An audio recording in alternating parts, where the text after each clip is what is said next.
I'm Tak Matsuba, owner of former Bushi-tei restaurant in San Francisco. For many years, we were not in the restaurant business. In the food business, we sent a lot of the seafoods, cured seafood like caviars, salted salmon, smoked salmon, herring egg on the kelp, and so forth, to Japan. And Keiko's family, I remember she was talking about they had restaurants too in Japan, right? Her aunt, I think, had a restaurant in Japan, and she used to, I think, help when she was young. This restaurant, Bushi-tei, started with me meeting a gentleman architect in Tokyo in a small, cozy restaurant. So we started to talk, and it just so happened that he had a friend who owned these woods that you see over here, from the old Japanese home from the countryside, built back in 1863 and so forth. So one thing led to another, and we decided to bring all these woods. And so with his concept and with our idea, we came up with this restaurant. Partially modern, partially past. And so how did you guys develop the food concept for Bushi-tei? The food concept, this was my office prior to that. And you know, there are a lot of noodle shops, barbecue places, sushi places, ramen places, and so forth. But there's not one kind of little upscale type of restaurant where I can entertain my clients. I wasn't about to compete with the rest of the sushi houses around here. Yeah. So we decided to do something different. And that was the French fusion? French with the Japanese flair to it. And I met this chef that worked in one of the top French restaurants in Tokyo. And he and I really worked on the menu and said, hey, this is something new. And I think the reason why we had Michael Bauer come in and all the other reviewers to come in, you know, Michael Bauer's 3.5 star and Michelin star is because I think we were one of the first that really had a real unique fusion concept. So like what dish would be like a trademark dish? I liked it, and we're going to do it, and I think I'm going to be doing it for the pop-up too, is that chrysanthemum leaf salad. We chop up smoked bacon and the papaya, and then we have our own oil-based dressing, which is more of a French. The combination is fabulous. You're going to have to taste it. Right.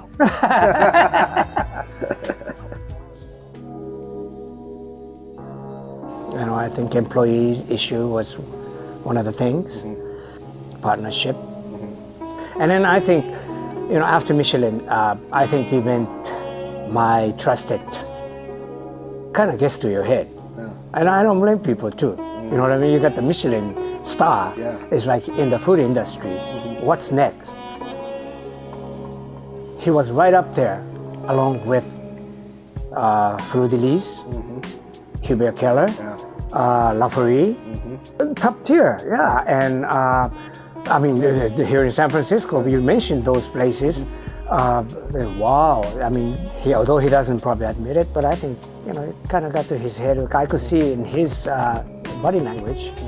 So it gets pretty difficult to run the restaurant when you know, think, okay, right now, it's fine, but I tell you what, we're gonna have to look for the rainy days, so we gotta do this to get ready for this and that and so forth. But then again, if the rest of the guys, especially the chef, is saying no.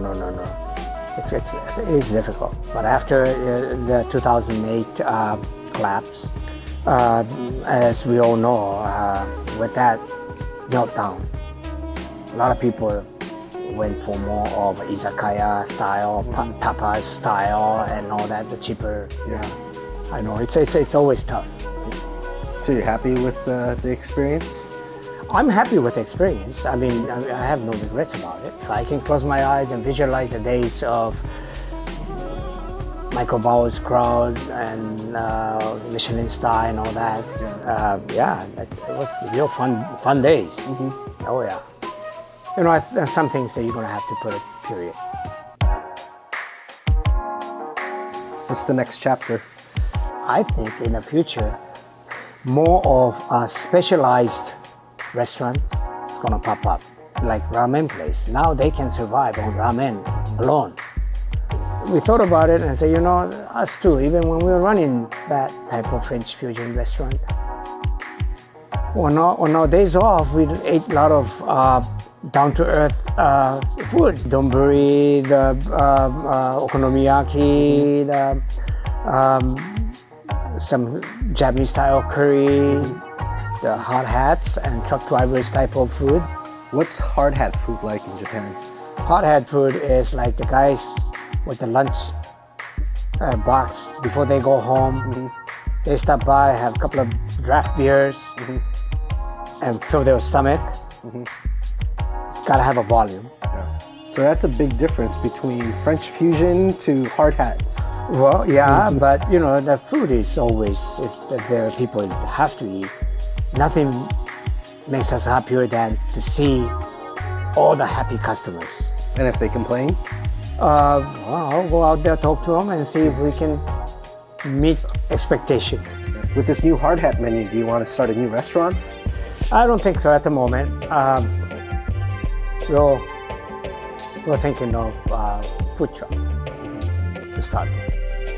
What do you envision your food truck being called? Tokyo's Truck Stop. So, working with the Eastern edition, what do you hope to get out of it? Well, I want to get some impressions from our customers, how we would fare when we start our food truck business, because it's not quite the type of dish that you're going to get it in the regular restaurant. Here in San Francisco, I don't see too many people serving dishes like okonomiyaki, which is a real street food, and also corn hayashi rice.